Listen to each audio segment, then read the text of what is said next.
Saudações de paz a todos, sejam bem-vindos ao nosso canal, Simplesmente como Jesus. Pessoal, estou muito feliz mais um dia poder estar aqui passando rapidamente para deixar mais um vídeo que possa trazer edificação à sua vida. Eu quero rapidamente ler um texto que se encontra no livro de Atos, no capítulo de número 4, e no versículo de número 24. Atos capítulo 4, versículo 24. Diz o seguinte: ao ouvir o relato, todos os presentes levantaram juntos a voz e oraram a Deus. Ó soberano Senhor, Criador dos céus e da terra, do mar e de tudo o que neles há, falaste muito tempo atrás, pelo Espírito Santo, nas palavras de nosso antepassado Davi, teu servo. Por que as nações se enfureceram tanto? Por que perderam tempo com planos inúteis? Os reis da terra se prepararam para guerrear, os governantes se uniram contra o Senhor e contra seu Cristo. De fato, isso aconteceu aqui, nesta cidade, pois Herodes Antipas, o governador Pôncio Pilatos, os gentios e o povo de Israel se uniram contra Jesus, teu santo servo a quem ungiste. Tudo o que fizeram, porém, havia sido decidido de antemão pela tua vontade. E agora, Senhor, ouve as ameaças deles e concede a teus servos coragem para anunciar tua palavra. Estende tua mão com poder para curar e que sinais e maravilhas sejam realizados por intermédio do nome do teu santo servo, Jesus. Depois dessa oração, o lugar onde estavam reunidos tremeu e todos ficaram cheios do Espírito Santo e pregavam corajosamente a palavra de Deus. Esse texto, ele fala de uma oração que a igreja primitiva ela fez no início da sua trajetória, registrada aqui por Lucas, né, que também tem o evangelho com o mesmo nome, e aqui ele registra esta oração. Provavelmente Lucas estava presente, né, estava ali a igreja reunida, e eles fizeram essa oração. E no versículo anterior ao 24, número 23, diz que foram libertos Pedro e João e voltaram ao lugar onde estavam com outros irmãos e lhe contaram que os principais sacerdotes e líderes tinham dito que, na verdade, eles não deveriam mais pregar o nome de Cristo. Eles estavam ali iniciava-se uma perseguição contra a igreja. E aí, nesse momento, a igreja, ela se coloca em oração diante de Deus. Ela faz essa oração ali com toda a congregação. E o que eu acho que podemos aprender aqui com este texto é que tem algumas atitudes na igreja ao se colocar em oração diante de Deus. E as atitudes dessa igreja que na oração demonstrou, né, através da sua oração, nós lemos que no versículo, logo no início, eles falam, soberano Senhor e Criador. Ou seja, a igreja, ela, na oração, em primeiro lugar, reconhecendo que Deus é o Criador, que Deus é soberano sobre todas as coisas. Ou seja, a nossa oração, ela deve reconhecer em primeiro lugar que existe um Deus soberano. A gente vê muitas pessoas hoje, até mesmo em igrejas, falando que você tem que exigir de Deus, você tem que colocar, vamos dizer assim, entre aspas, Deus na parede, como se isso fosse possível. Mas a Bíblia mostra totalmente o contrário. Para essas pessoas que pensam assim, eu diria o que está lá em Deuteronômio capítulo 32, versículo 39, quando Deus diz a Moisés, vede que eu sou Deus e mais nenhum Deus comigo. Eu mato, eu faço viver, eu firo, eu saro, e não há ninguém que escape das minhas mãos. Ainda no Salmo 46, versículo 10, a Bíblia diz, eu sou Deus, serei exaltado sobre a terra. Então Deus, ele é acima de todos, o Deus exaltado. E Deus, ele pode exigir para si a glória, porque isso, se qualquer ser humano fizer isso, ele está pecando. Mas quando Deus faz isso é porque não existe ninguém que se compara a Ele. Ele pode dizer, eu sou incomparável, porque não existe ninguém como o nosso Deus. Ele está acima de todas as coisas. Ele está acima de toda a sua criação, porque Ele mesmo é o Criador. Ele é o Criador do próprio tempo, porque a Bíblia diz que no princípio, ou seja, para que existisse um começo, Deus teve que trazer o início de todas as coisas. Então, ele é o criador de todas as coisas. E a igreja, ao se colocar em oração, ela reconheceu em primeiro lugar que estava diante de um Deus criador, de um Deus soberano. Meu irmão, eu quero dizer para você que quando você dobrar o seu joelho para orar, ou talvez não, nem mesmo você talvez esteja num lugar que não possa orar de joelho dobrado, ou não importa a forma que você esteja, a Bíblia diz que Jonas orou dentro do ventre de um grande peixe, mas isso não deixou de impedir que a sua oração fosse respondida. Então, eu quero dizer, aonde você estiver, quando você se colocar diante do Senhor para orar, saiba que você está diante de um Deus soberano, diante de um Deus todo-poderoso, diante de um Deus onipotente, onisciente, onipresente. Então, você pode dizer, como no livro de Gênesis, capítulo 18, versículo 14, você pode, como diz o anjo lá, quando ele fala para Abraão que dele Deus daria um filho ainda na sua velhice, né, que Sara teria um filho, e Sara, a Bíblia diz que ela viu, né, ouviu aquilo que o anjo estava dizendo, ela riu consigo mesma, ela achou engraçado, porque ela achava impossível. Mas aí o anjo ele responde para Abraão e diz: haveria porventura alguma coisa difícil ao Senhor? E aí eu pergunto para você, existe alguma coisa que seja impossível para Deus? A Bíblia diz em Lucas 1,37, porque para Deus nada é impossível. Então, na oração, nós devemos entender, nós devemos ter a consciência de que o Deus que nós estamos falando, ele não é o maior. Pode até parecer estranho, Deus ele não é o maior Deus. Porque quando eu digo que alguém é maior do que outra pessoa, eu estou fazendo uma comparação. Eu estou comparando um sujeito A com um sujeito B. Eu estou comparando um Deus com o outro.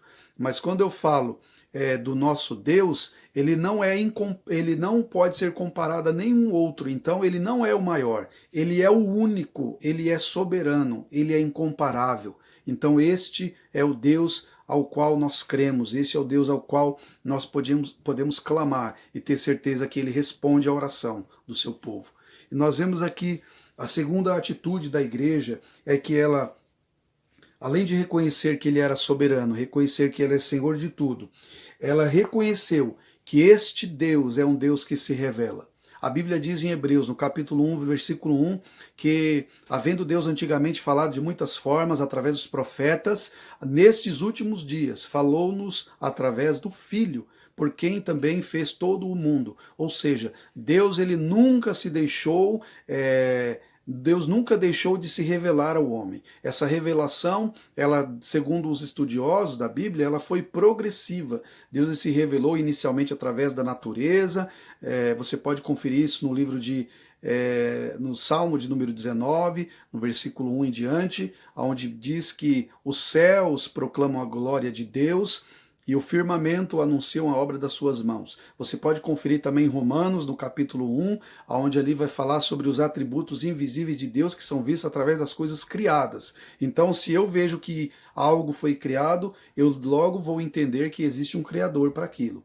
Então, nós vemos que Deus ele se revela através da criação, ele se revela através da natureza, e ele se revela também através da sua palavra, né? A Bíblia diz que a palavra de Deus, ela dizendo dela mesma que ela é a revelação de Deus para o homem, né? E Jesus diz lá no Evangelho de João, capítulo 5, versículo 39, vós examinai as Escrituras, porque cuidais ter nela a vida eterna, e são elas que de mim testificam. Então Deus ele se revela através das Escrituras, né? Mas a igreja ela teve este entendimento de que o Deus ao qual ela estava clamando era um Deus que se revela, e era um Deus que revela a sua vontade, é um Deus que revela o seu plano para o homem.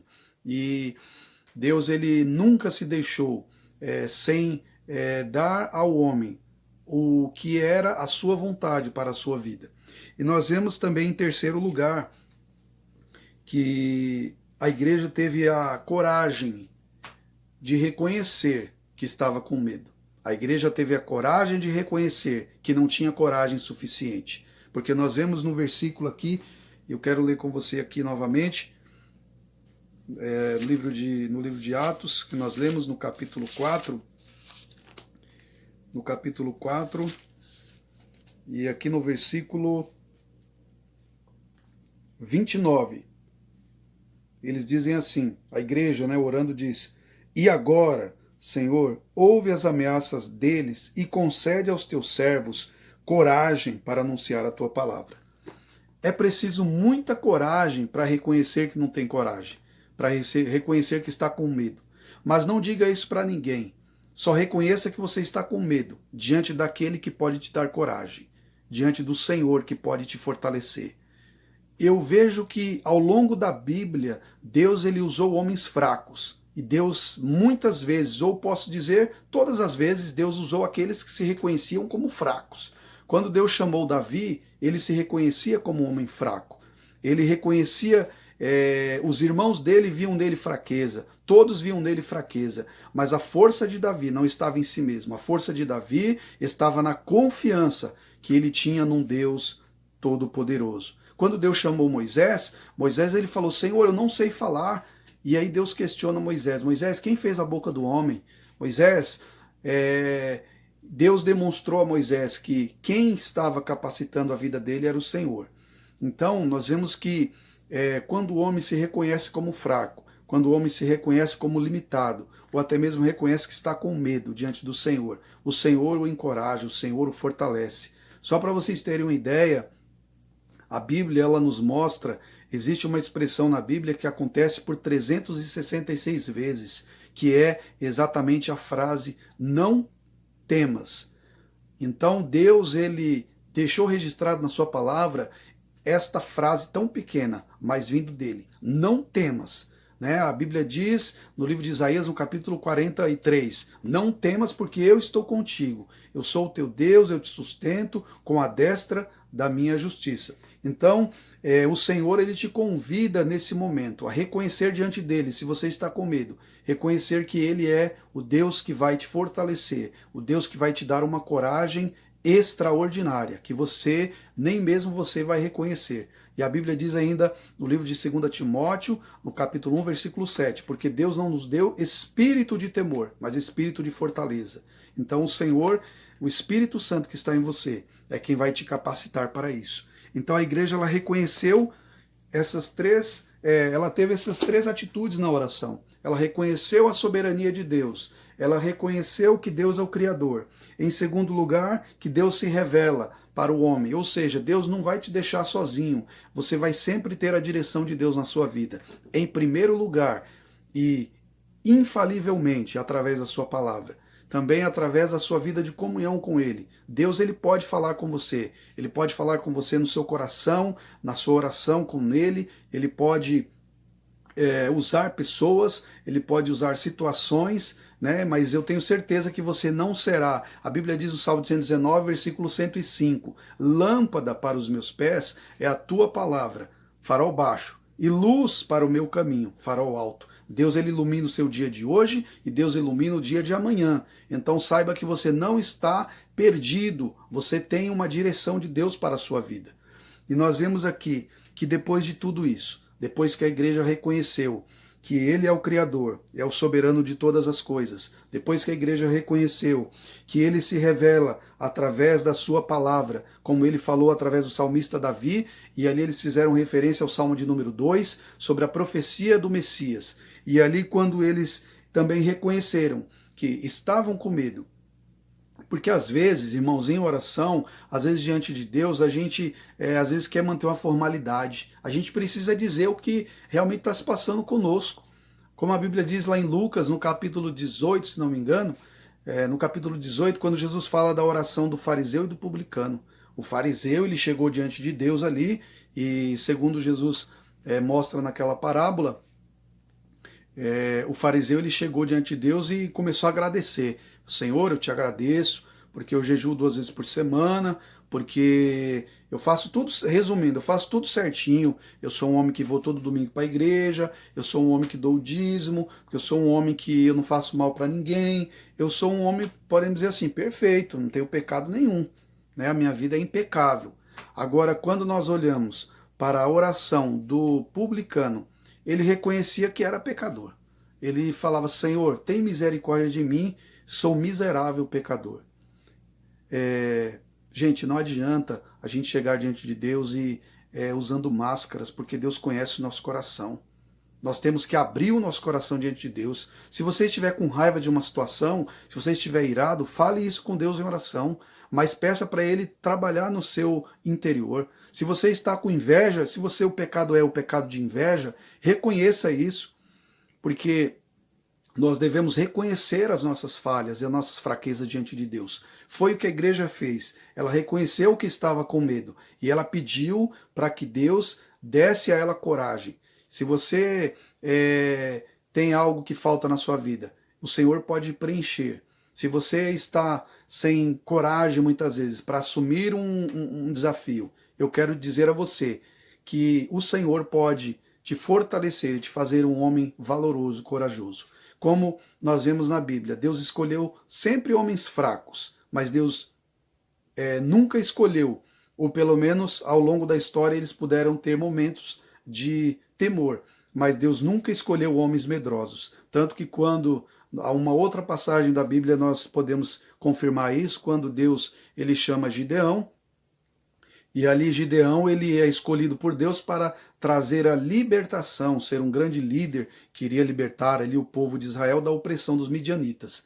Nós vemos ali que Deus ele colocou a Gideão algumas condições para que ele pudesse escolher um exército que estaria com ele.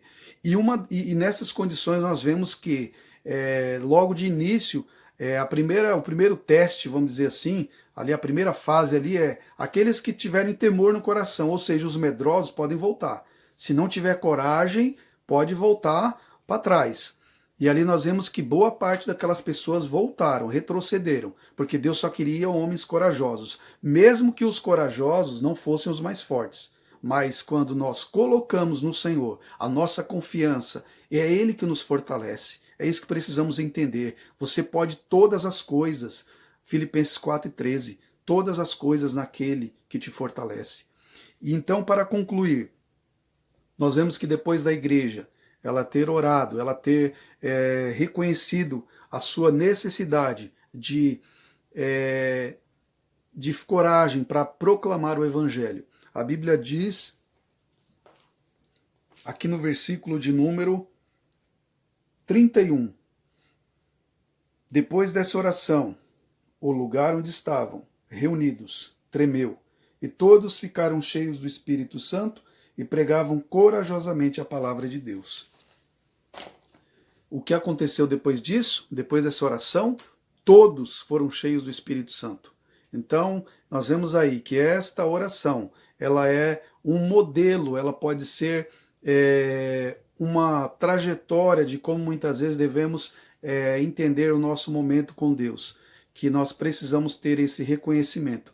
Então eu tenho certeza que se colocando diante de Deus dessa forma, assim como essa igreja orou, a igreja primitiva, você será vitorioso, você será cheio do Espírito Santo, você vai anunciar com ousadia a palavra do Senhor, você vai com ousadia enfrentar os problemas, você vai com ousadia vencer as batalhas do seu dia a dia.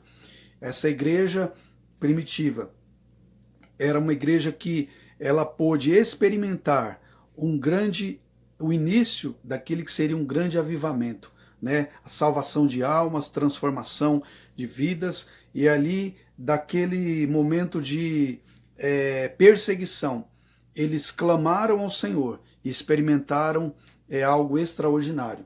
Uma oração que, ao terminarem de orar, que diz o texto que tremeu o lugar em que estavam reunidos. Ou seja, houve ali um tremor que eu acredito que tenha sido talvez literal, porque às vezes Deus dá sinais, Deus deu sinais, por exemplo, quando Jesus morreu, houve terremoto, houve um eclipse, né? A Bíblia diz que muitos dos santos que dormiam foram ressuscitados. Deus às vezes ele deixa sinais visíveis, sinais no mundo natural. Mas aqui na igreja primitiva houve esse tremor, houve este sinal. Assim como no capítulo 2 de Atos, houve também um sinal que foi o som como de um vento veemente, impetuoso, que encheu a casa em que todos estavam reunidos, e ali foram vistas por ele línguas de fogo que se pousavam sobre a cabeça de cada um deles, e eles começaram a falar noutras línguas conforme o Espírito lhe concedia que falasse. Então Deus, ele às vezes se utiliza de sinais visíveis, né? E aqui a Bíblia diz também nessa oração que eles pediram que Deus pudesse estar, enquanto eles estivessem pregando, que eles pudessem estar, que o Senhor pudesse estar curando. Então, eu entendo que Deus ainda faz milagres hoje, Deus ainda cura, Deus transforma, Deus muda a vida de pessoas, mas a maior transformação, o maior milagre que pode acontecer é alguém que está morto nos seus delitos e pecados, conforme Efésios capítulo 2, versículo 1, pode voltar à vida, porque Jesus diz em João capítulo 11, eu sou a ressurreição e a vida. Se alguém, ainda que alguém esteja morto, viverá. Então eu sei que Deus ele pode fazer coisas extraordinárias, que você possa ter este texto, esta oração da igreja, como um exemplo para uma vida de oração, um exemplo para uma vida que reconhece que Deus é soberano, que reconhece que dele é o Criador, que reconhece que ele se revela através da sua palavra, que ele quer ter comunhão conosco. Em terceiro lugar, que a sua oração seja sincera. Se você tiver aquilo que você tem de fraqueza, aquilo que você tem de necessidade, aquilo que você está passando, abra o seu coração diante de Deus. Fale com ele que você está com medo. Fale com ele que você não pode. Fale com ele que você não tem.